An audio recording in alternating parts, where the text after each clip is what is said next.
With a background that includes 20 years as a U.S. naval officer serving at the highest levels, she brings unparalleled integrity to her work. Again, I'm pleased to introduce Suzanne to you, and be sure to stick around for her workshop this afternoon at 1 o'clock. Suzanne. Thank you. Thank you, Janelle. Thank you, Janelle. Hi, everybody. Good morning. What a nice turnout. Glad to see everybody here. I'm here with my husband, Ty. We're in the middle of a 5-month tour around the country. It's our second summer for doing this, taking what we call the messages of hope on the road. How many of you were here Friday night for the film viewing? All right, well, you had a good time, didn't you? Well, you'll see what you missed a little bit of it today. Friday night, we shared the story of how it is I came to be that spiritual teacher and professional intuitive. Did you notice a kind of a difference between my background before and what I'm doing now? Navy commander and medium, a little bit different. Yeah, this was me for 20 years of my career. I had the great honor of serving as a commanding officer and as a special assistant to the Chief of Naval Operations. That's the head of the whole Navy. And then I was personally asked by the chairman of the Joint Chiefs of Staff, that's the head of the entire United States Armed Forces, to be his aide-de-camp, his right-hand man, so to speak. I like to joke around and tell people the guy was 6'5", weighed 215 pounds, and I had to carry his briefcase. Go figure. So how did I get to be doing this work that I'm doing now? Well, unfortunately, like many people, they start down the spiritual path as a result of personal tragedy. And unfortunately, that's what happened to us. This is my stepdaughter, Ty's daughter, Susan, a sergeant in the Marine Corps. 7 years ago, she was struck and killed by lightning. And she was 6 months pregnant at the time. And that's what sent me, and dragging Ty with me, to a medium. Because when I saw her lifeless body, I knew that her vibrant spirit had to still be with us. And that medium brought through such evidence that she really is with us. I knew I was vulnerable. I didn't want to be gullible. She had to really convince me that Susan was still with us, and convince me she did. So I had already written quite a few books at that point, and I went on to write a book about mediumship. I wanted people to know this is real. Then I wrote another book about another medium and attended her classes on mediumship. She surprised me by yanking me to the front of the room and saying, "You can do this too. There's the spirit here. Tell us all about that person." And I, on the spot, without knowing I could, brought through the person's nickname, how they died, other evidential things, and said, "What's this all about?" This is the very short story. Went on to study with some of the best evidential mediums in England, and have really worked at developing that ability, which I believe all of us have to some extent. But mine has just opened up, and it's what those have on the other side have to share with us that I share with you this morning. I dedicate all my work to Susan. It was so healing to us when that medium reunited us with her, that's why I do all of my work, to bring that kind of healing to anybody who's had any kind of loss. And that's why, to me, it's so important to focus on the evidence. Because you can find anybody that would stand in front of a group and saying, "Oh, you've lost a woman, I think it's your great-grandmother. She has gray hair and she passed when her heart stopped beating. But she loves you very much and is quite aware that you're facing a challenge right now." Is there anybody here that's not facing a challenge? I want people to know this is real, because there are some really important messages that come along with knowing that this life is not all there is, that life is eternal. And that's why today I'm calling this talk "The Meaning in the Messages." What is it those on the other side have to share with us? And what's the meaning in that for all of us? To me, to sit with someone and show them their loved ones are not gone forever, that's sacred. I consider this sacred work, to know that everything has its own personal vibration, a frequency, and we can tune into that and realize that we are connected with everything. We're connected with each other, but it's the evidence that shows us that. So today I'm going to be showing you personal photographs from people I've given readings to that back up the evidence that came through in their readings. It makes it very real to all of us to see this is somebody that's no longer with us, but look what they shared in a reading. What am I talking about? Evidence? Stuff that only the person sitting with me would know, that I couldn't possibly know. How did their loved one pass? What kind of work did they do? What did they like to do? What were they like? And when they sit there and say, how could you know that? And I say, I couldn't. It's because I feel your loved one right here. That changes people's lives. So I'd like you to meet Taylor. Taylor lived in the community in Florida where Ty and I live. He was a waiter at the local country club. One night, he and 3 others went out late at night, and all 3 servers from the same country club were killed in a car accident. It was really a tragedy for our community. And somehow, one of the moms found out that I'm a medium. So she came for a reading, brought Taylor's sister, and they sat in front of me. And of course, anybody who's lost a child, that's a really special reading for me. And I thought, come on, Taylor, let's show your mom you're still here. And the very first thing I saw, really fleeting through my mind's eye, of course I already knew how he passed, so he didn't have to tell me that, was this. And then that, really fast. So I said to his mom, why is he showing me the Wizard of Oz and the Scarecrow? And she said, I don't know. And her daughter's going, Mom, don't you remember? Taylor played the Scarecrow in the high school play. And then Mom remembered, and I said, we are off and running. He's right here. What a great memory. And then he showed me a folding pocket knife. And oftentimes psychics and mediums only get little pieces of evidence, and we have to interpret what it is. But I said, this must have been very special to him. And his sister said, I carry his pocket knife with me all the time. She had it right there with him. I said, he's showing me something that looks like a coin, but it's not really a coin, but it has raised letters on it. It's kind of round, but not really round. This is it. His mom sent me the picture later. It was some thing that he picked up in Nova Scotia when they had visited, but it was in the trunk of the car that was in the accident, something that they found.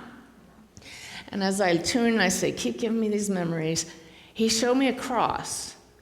I said, he must have been buried. She said, no, he was cremated. I said, well, he's showing me a cross, and it's in the ground, and there's something about the weeds around it, something about the weeds. And his mom said, it's the cross along the road where the accident was. And the police told me if I don't keep the weeds down, I have to take it down. So I'm out there every week weeding it. How's that for evidence? That's what I'm talking about.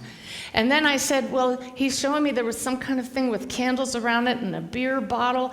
And his sister says, it wasn't beer, it was Jägermeister, whatever that is. But this was also around that cross on the ground. So again, things that I couldn't have known. So when I then say, well, Mom, Taylor's telling me I didn't feel any pain, and I'm still right here, then Mom knows that's coming from him. I'm not making that up. And that's very, very healing. So the first message is very clear. This life is not all there is. There's no way I could know those kind of things. And it's good for all of us to just keep that in mind, that there is life beyond this one, not just for those you've lost, but for all of us.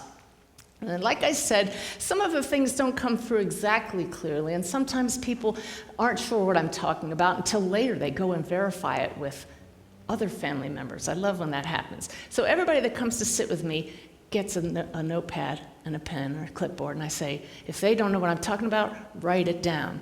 So I was sitting with this woman, I sensed her mother on the other side, and I said, your mom's showing me a candlestick phone. She said, I don't know why. Went on to give her other evidence about Mom, how she passed, what she did in her younger life. I said, well, now your mom's showing me a payphone. Well, I don't know why. Went on with more evidence. I said, your mom is really insistent about the phones because now I see telephone poles. I have no idea what that is. So this is when you just say, well, write it down. At the end of the reading, she was getting ready to go, and we were talking about our work, my past career as a Navy officer. And she said, yeah, I spent 30 years working for the phone company. This kind of thing happens all the time. Those on the other side will talk about their life, but also the client's life, to say, hey, I'm here, it's your loved one. But you really can't please everybody all the time. I had this woman that sat across from me, and at the end, I had brought through her father and her brother on the other side. It was not one of my, what I call a 5-bar readings. I rate readings like a cell phone. If it's 5 bars, the connection is so clear. This one was probably like a 3-bar reading. And she said, You know, I'm a little disappointed. I said, well, I'm sorry to hear that. She said, may I give you some feedback? I said, yes. She said, you didn't tell me anything about my father. Said anybody who knew him didn't already know. Now think about that. And I said, but I didn't know your father. Yes, but anybody who knew him knew those things. And I could tell right away I was not going to get anywhere with her. And I just said, well, he's here to tell you that he's still around, and take that with you for what it's worth.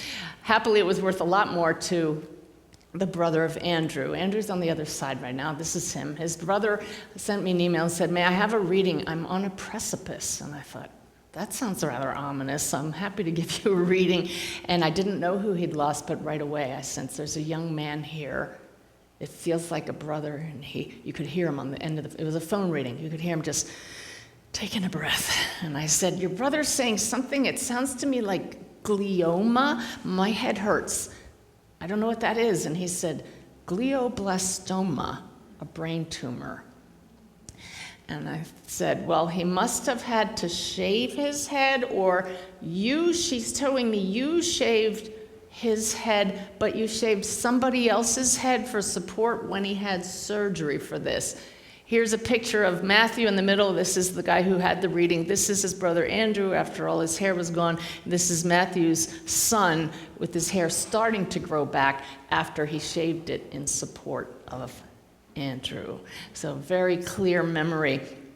He said, does he have any advice for me? So I asked him, what advice do you have for Matthew?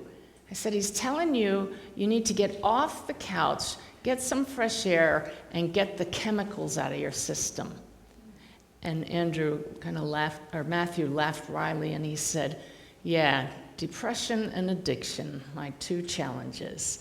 So I said, you see, your brother is aware of the challenges you're going through. That's evidence. And I said, but he's also showing me you must have just bought a lottery ticket. He said, just 2 days ago. How do you know that? I said, because your brother is right there with you as you're doing these things. As you think about your loved ones, they pick up your thoughts mentally, and they're very much aware of what's around you. So the reading went really well, and at the end, Matthew said, can you ask him a question? And I thought, oh, this is tricky. It's different to receive, but when you want a specific answer, sometimes it's not as easy. I said, sure, go ahead. And he said, how does he like the gift? And my first response inside is, how do I know? But the answer is, I don't know. And this is when you just trust that this young man has just given me all kinds of evidence about himself. Why can't he answer this question? So I said in my mind, Andrew, how do you like your brother's gift? Or was it a gift you gave him? I don't know. How do you like the gift?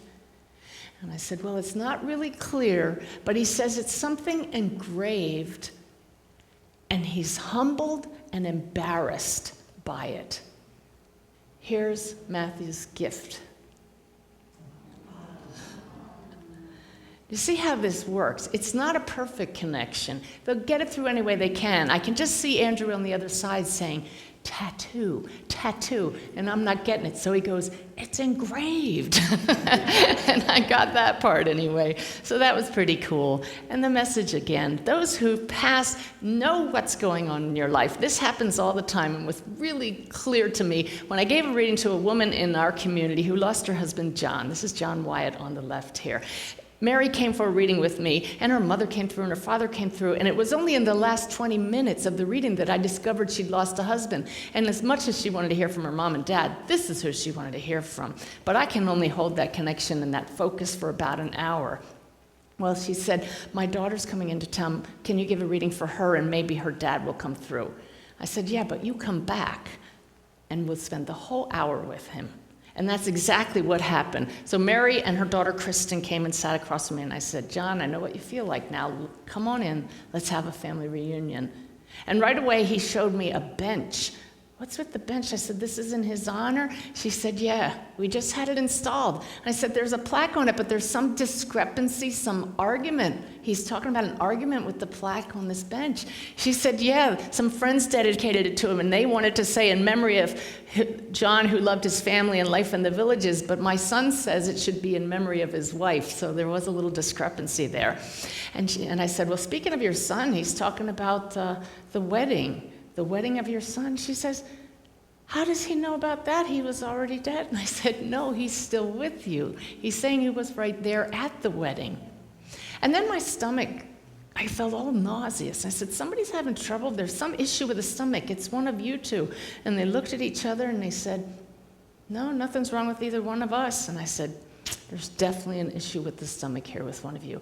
And I heard later, they went outside, left the reading, and Kristen looked at her mom and she said, Mom, do you think I could be pregnant?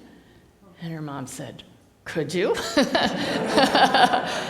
This is Kristen several months after the reading.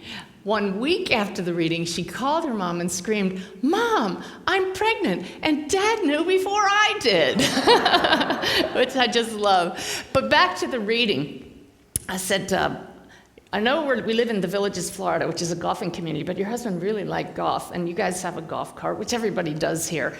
But Mary, he's not happy the way you're driving it. And she laughed. She said, yeah, I take the corners a little too fast. And I said, so something about the golf cart. And I said, and he's talking about a hot rod. She said, I don't have any idea what the hot rod is. I said, write it down. It's very clear. And then I said, now he's talking about a big painting. It's a portrait, but it's not him. It's like family. It's more than just him, a big painting. Mary said, I don't have any idea what that is. Write it down, Mary. So the reading kind of ended on a bad note. 2 things wrong in a row, but we knew we had her dad. So they get up to leave. We come out of my study just as Ty's coming inside from being outside. And he says, hey, cool golf cart you guys have. And something clicked in my mind. I ran to the window. I looked outside and I said, it's the hot rod. It's the hot rod. And Mary said, oh my God, it never occurred to her. It came right on the heels of him talking about the golf cart. This is made after the 49, what is it, Ty? Mercury. 49 Mercury that John Wyatt had way back when. It was his first car, and they even painted it with the flames that he always wished he had on that Mercury. But it gets better, because the next day, Mary calls me. She says, Suzanne, Kristen broke down and said, Mom, I got to tell you, us kids are having a portrait made of you and Dad, and Dad spoiled the surprise. Isn't that cool? Yeah. So the message, again, I repeat it. Those who've passed know what's going on in your life because they're still with you. How comforting is that? And they're here to look out after you, too. Gave a reading to a woman in New Orleans on our way through there, and her father came through, and at the end I said, your dad's saying very clearly, you need to have your car checked out. There's danger there, danger, and I rarely feel that. Well, he had come through so clearly that she listened to her father. She took her car to the local garage that week and called me. She said, Suzanne, the mechanic said, it's a good thing you brought this car in because your brakes would have failed in about 3 days. So that was pretty cool. They are definitely working hard to help us from the other side. More messages. This is really important because I am the biggest skeptic there is. I think those on the other side know that, and that's why they give me such good evidence. So I sit there and assume that my clients are skeptical as well, and the loved ones give me that evidence. So I often think, well, what if they think I'm just reading their mind?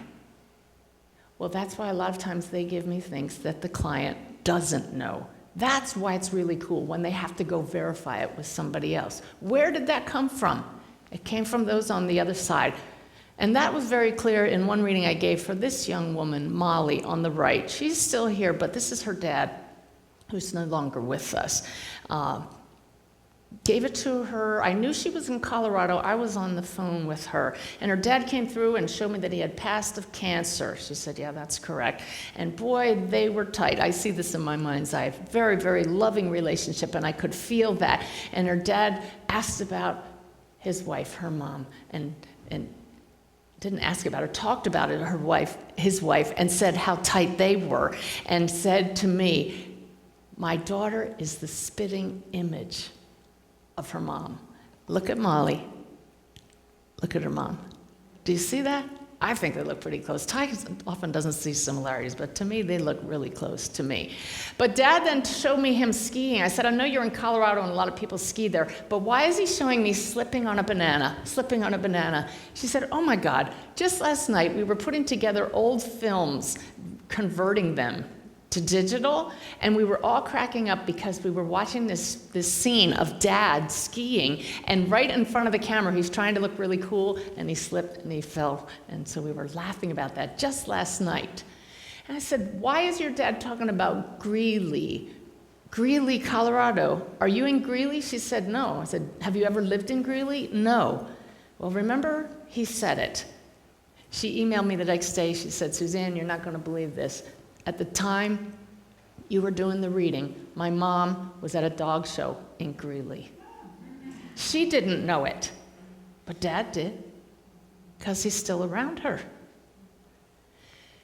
This reading was really special. Lots of good evidence came through. He talked about a deacon. I said, was your dad particularly religious? No. Why is he talking about a deacon? Was he a deacon? No, that was his brother's nickname. And Sheridan, I don't think it's a name. She said it's the street where the church was that we went to our whole lives, and it's the street where the funeral was held. So that was pretty cool. The reading was very healing for Molly, and I'm so glad I did it, because what I didn't realize was what a difficult year it was for her. She, at 32 years old, was diagnosed with cancer at the same time her dad was, and came as close to passing as he did. But I guess she had more to learn here. It wasn't her time. So he came through from the other side very clearly to let us all know love doesn't die. The physical body may, but they're still around us, and still that love lives on very clearly. I gave a talk like this in a big church in Seattle just a couple months ago, so this is all new stuff for this presentation now. This woman came up to me afterwards and said, are you doing readings while you're here? And I said, no, we're leaving in just a couple days. And she just went like this, and I said, oh, you've lost a child. And the tears started, and I said, call me tonight. And she called, and I said, can you be in such and such a place tomorrow? She said, I'll be there. I'm so glad she came, because right away, I sensed it was a son who was in his 20s. Said, the first thing your son shows me is playing a guitar. And she started laughing. This is him. She said he loved to play the guitar. And he started to show me how he died. Sometimes I don't get it quite right, but it's like pieces of a puzzle. I said, he's showing me tumbling, and hitting his head, and suddenly I couldn't catch my breath. I'm gasping for breath. And I said, he's telling me this was work-related. It was not an illness. It's an accident, work-related. What is this? He was a professional diver. He was diving, came up too fast, hit his head on the bottom of the boat, tumbled underwater, and actually they couldn't find him for several days. That's why they couldn't catch my breath. So it didn't make sense to me why he's going like this, facial hair. Sometimes I argue with him. I'm saying mentally, you can't have facial hair and wear a diving mask. Why are you showing me this? And he said, say it. So I said, well, he's talking about facial hair. She said, yeah, he had chops. I said, what are chops? Here he is. He didn't wear the regular diving mask. He wore one of these helmets right here. And I said, well, he's talking about you could cut me and I wouldn't feel it. I felt no pain. And he's pointing at his arm. Mom was here and she brought her daughter, and the sister goes, oh my God, his art. I said, his art? And his mom said he had tattoos all over, and the tattoo artist always said, it's like you don't feel any pain. How cool is that? You can see just a little of it on his neck here and on his arms, but he was one of those guys that had tattoos all over, so he brought that through very evidentially. And as he brought this through, he said to me, no military service, just like this. Mom confirmed that, so it didn't make sense to me then. I said, I'm seeing a funeral, a cemetery with a stick in front of the grave. Now there are flags on it. This looks to me like a veterans cemetery. And she said, yeah, he's buried in a veteran's cemetery. I said, but you said he had no military service. So see how you have to say everything, even when your mind wants to argue. And she said, yeah, they were having a special that week. We got 2 plots for the price of one. I said, with no military service? I guess they needed money. I don't know how that works, but that to me was incredibly evidential. And she said, can you ask him how he likes the gravestone? So I asked him, and I said, well, I think you must have a diving helmet on it. He holds out 2 thumbs up. She says, no, it's not thumbs up, it's cross thumbs. Look at the hands down there. He actually had a tattoo on his fingers that said open mind. And look at the diving helmet right on there. I said, what's with the open mind? She said he had that tattooed so that every morning he'd wake up in bed, look up at his hands, and remember to go through life with an open mind. Okay, that's interesting. But then I said, I don't know if you've gone to his grave and set his picture on it, but he's saying his picture's on his grave, but there's no frame. It's like his picture's on his grave. She said, it's actually on the gravestone. Did you know they can do that these days? I didn't even know it. Now I do because he showed me. And I said, now he's showing me, Mom, you have a special necklace, and he says it's all him. It's all him. What is he talking about? And she reached in her purse and she pulled this out. She said, I wear it all the time. I took it off today so I wouldn't give anything away. Pretty cool stuff, huh? What does it show us? Again, love never dies. I think there are certain people on the other side that set me up to do certain readings. It happens all the time. You know, he pushed her to say, Mom, talk to her. I'm going to be here for you. And we had an outstanding reading. Not all of the readings are pleasant. Not all of them are uplifting. But boy, they all have messages.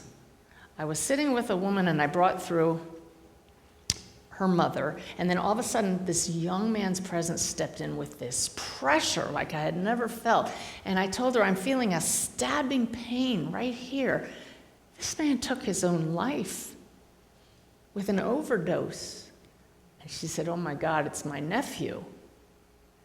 And all of a sudden he went on to tell me exactly why he took his own life. And it was a reason that a good psychologist might have told you, but I don't have any training in that. And she said, that is almost word for word what's in his suicide note.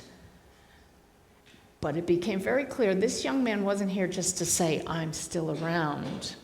He had an important message, though. He said, be sure to tell my mom I'm not burning in hell.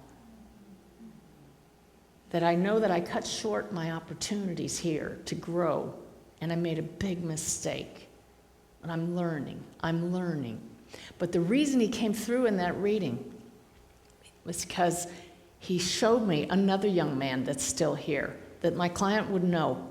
I said, this young man is in trouble with the law, and he is going to try to take his own life. And your nephew is saying, don't let him make the same mistake I did. And she said, I know exactly who you're talking about. It's his cousin. They were best friends. He just got arrested. And I know he's capable of taking his own life. And I said, your nephew is telling me you've got to talk to his parents. Tell him, he says, the kid's parents who are still here are not speaking the same language. Take them back to when they were a little kid and how they loved each other before their differences came between them. They need to just go back to speaking love to each other. What a way to come through. Even though he'd made the great mistake of taking his own life, he was going to be able to help somebody else still here. Incredibly healing. And a healing for those who know somebody who's taken their own life to know we continue growing on the other side. That is a huge message for all of us. But some of these readings, people say, how many did you do a day? 2 at the maximum, sometimes just 1, and not every day. It is draining sometimes. And one that left me completely stunned for the rest of the day was this woman who had lost her little boy. I didn't know who she'd lost when she came to sit with me. It was on the phone, by the way. But I sit down, and I said, ooh, there's a little boy here. He feels like he's about 9 years old, and he's saying, J. It must be a J name. I want you to meet Jojo, who died at 9 years old. And it's amazing how they can let me know what they pass up by giving me the physical symptoms in my own body. I said, I suddenly feel nauseous. And then I couldn't catch my breath. And then I got pains in my head. And I said, what are you doing, Jojo? Are you covering all the bases here? And his mom explained that one morning he woke up and he was throwing up. She took him to the doctor, and he said, it's probably just the flu. Bring him back in a couple days. By the time a couple days had passed, Jojo was on life support, not being able to breathe, because something had burst in his head. Yeah, he covered all the bases, but he got it just right. And I said, he's showing me balloons going up into the sky. This is his mom's picture. They had just released them a few days earlier in memory of Jojo. I said, why is Jojo talking about brightly colored walls? This seems like his bedroom. And she laughed. She said, oh, he hated that bedroom. It was an 8-year-old girl's before he moved in, and we never painted the walls again. But what a great thing to bring up. And I said, now he's showing me a stuffed animal, but it's not like an animal. It's kind of funny looking. And he's talking about his jammies. That's not a word I would use. There's something about his jammies. These are his jammies next to that stuffed animal. That's the word he would have used and did use, and this is what he was wearing when they had to cut him off when they took him to the emergency room. His mom had him made into a scarf that she still has with her. What a piece of evidence. The reading was in August, so I couldn't understand why he was showing me a Christmas tree. I said, it's some kind of an ornament. She said, well, he died just after Christmas. That was the last thing he made, this ornament right here. Said, Jojo must have a brother, and they were like this, and he wants him to know he's okay. She said, they were like twins. They were so close. And I said, I don't understand this, but he's worried about his brother. He says his brother feels guilty. Guilty. That doesn't make sense to me, and you should get him some counseling. And his mom said, he and Jojo were trampolining that week, and he fell and hit his head. And his brother thinks he did this to him, even though the doctor said that had nothing to do with it. See, he knew. The reading was just so accurate, but the thing that really got me was just near the end of it. I said, Jojo's showing me one of those ink cans. You know, you make it in, little kids make it in kindergarten, and mom puts it on the refrigerator. But this little boy was 9 years old. Why would he be showing me something that you make when you're a little kindergartner? Well, that was more special than I knew. Can you imagine being the nurse in pediatric ICU who takes the hands of little kids on their last day and makes a memory for their parents? Mom had this, and Jojo showed it to me to let his mom know I'm still here. And as he just said goodbye momentarily in that reading, he waved and he said, tell her about my uncle's birthday. I asked Mom, why is that important? She said, because Jojo died on his uncle's birthday. You see what evidence does? And you can get it when you insist on it. They hear you, those on the other side, proven to me never more clearly than when another woman who lost a son had a reading with me on the phone. And I said, your son is showing me a little 4x6 photo of him, 4x6, in a gold frame.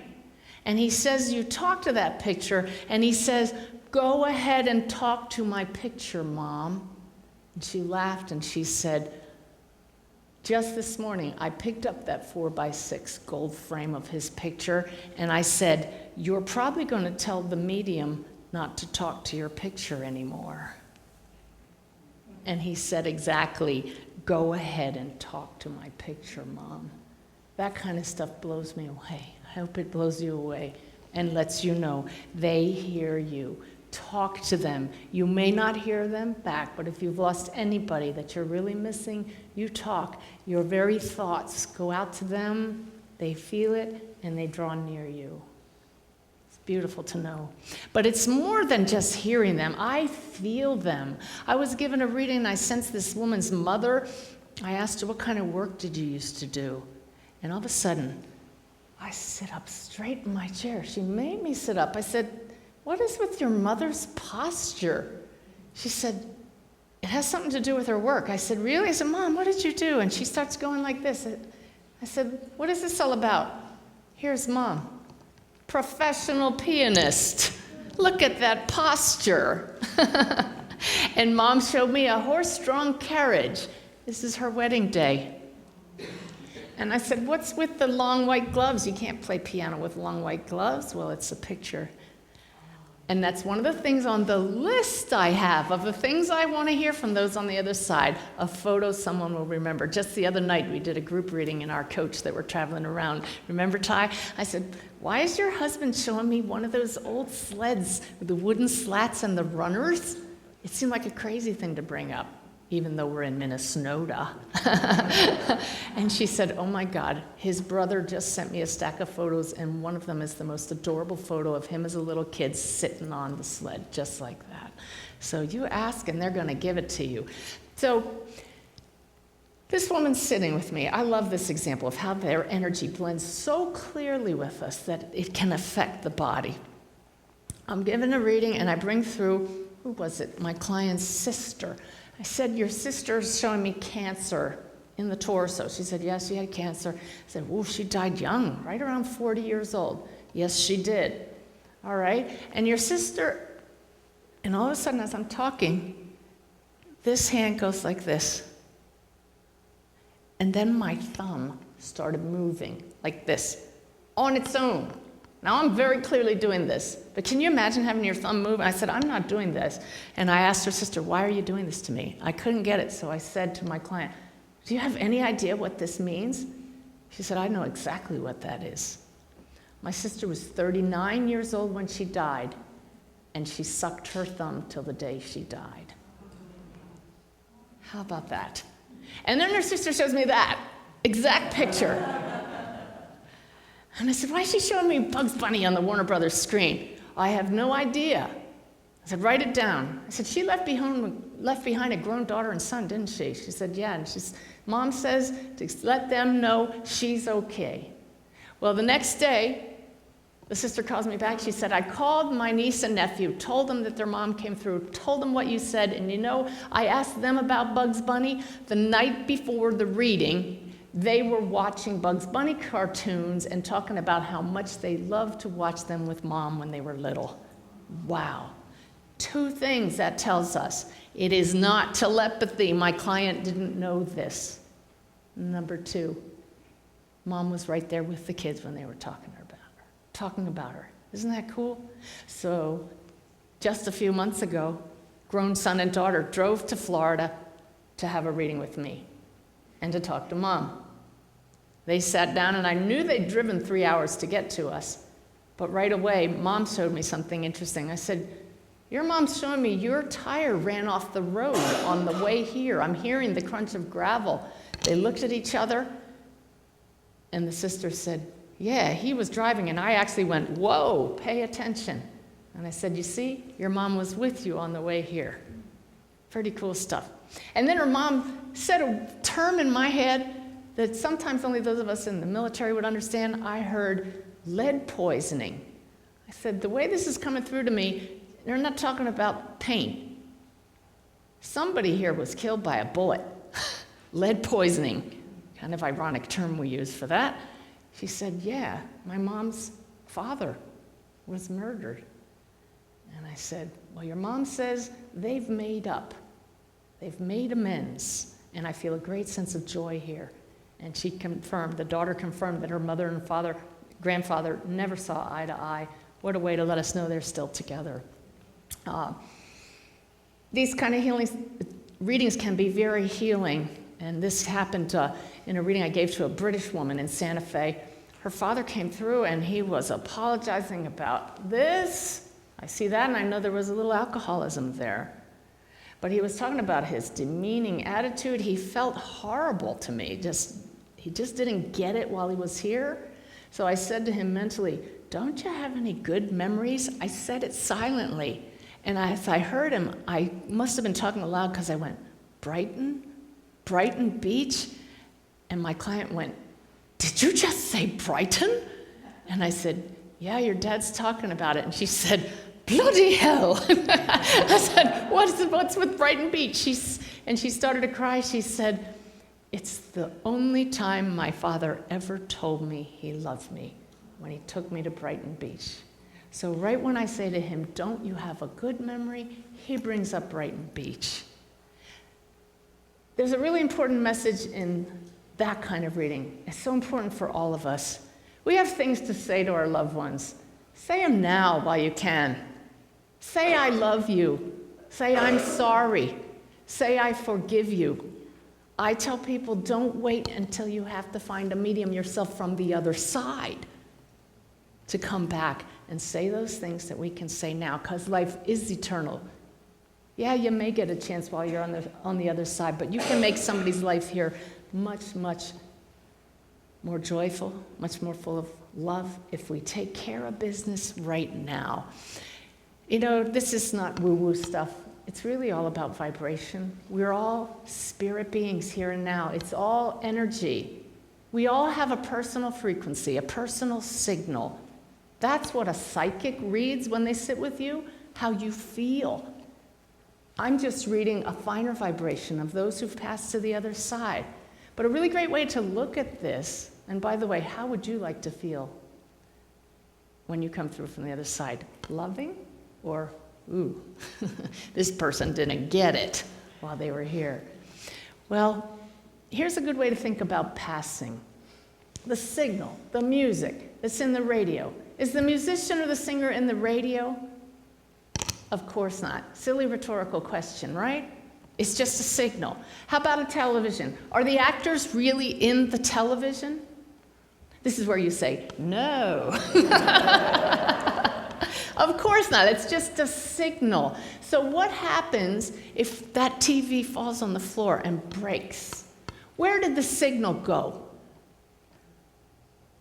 It's still there, right?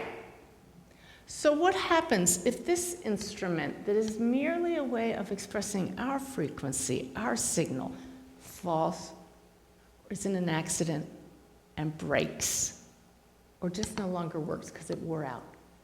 Where did the signal go? The signal that is you. It didn't go anywhere. It's already everywhere. You're still here, your loved ones are still here. I mean, we learned this in basic science, didn't we? Energy cannot be created or destroyed, merely transformed. And death is a transition to another state of consciousness. And we can all learn to tune into that. Little bits. If you want to learn how to hear guidance, greater guidance, that's available to all of us. That's what I'm going to be talking about this afternoon. Not to turn everybody into baby mediums, but the various levels we can all tune into for greater wisdom and insight. And I'm going to be sharing more evidence, but some stunning evidence that has happened from the higher levels, that as it unfolded for me, I thought I could never share this with anybody. Nobody would believe it until as it unfolded with more and more evidence that nobody can refute. And if you're a skeptic, come on back, because I haven't found anybody yet to refute who visited me. But how we can all tap into that, because it's all energy, that's what this afternoon is about. And it changes lives. Like the mother of another one of those young men that died in the accident in our community, another waiter.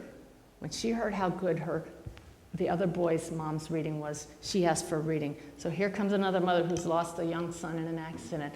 All kinds of wonderful evidence from him came through. And at the very end, I said, he must have been cremated because he's showing me a little box. It's blue, dark blue velvet, a little blue box. And she said, yeah, he was. And I have it here with me. She reaches in her pocketbook and pulls out this box that he had just shown me. And she says, I take him with me everywhere. And I jumped out of my chair. I was so amazed that he got this through. And I said, don't you get it? He's not in there. He's right here.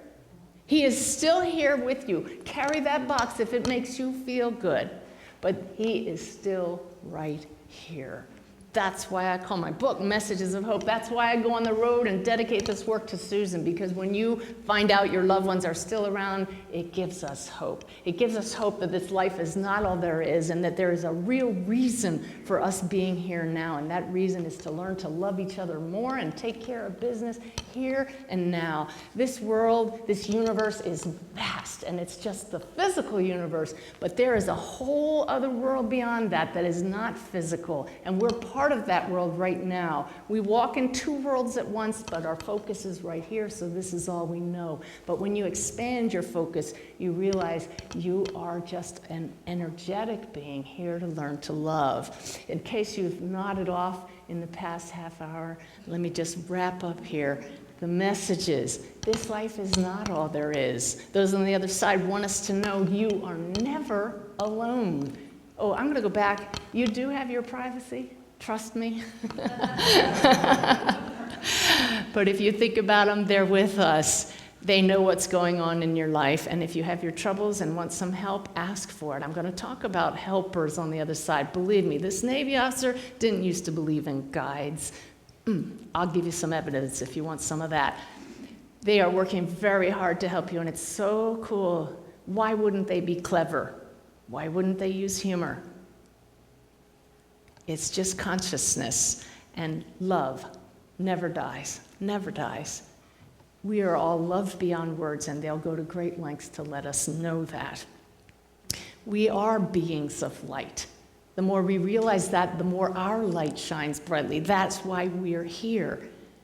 Every time I talk, I feel the energy in the audience come up. It comes up as we all connect at the spirit level and feel and share that love.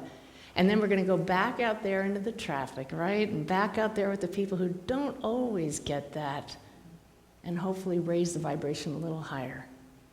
Because the only question that really matters throughout all of life, is did I love myself and my neighbor enough? Thank you. I hope you'll come back at 1 and join us, because it's going to be about 2.5 hours of a lot of love. Thank you so much.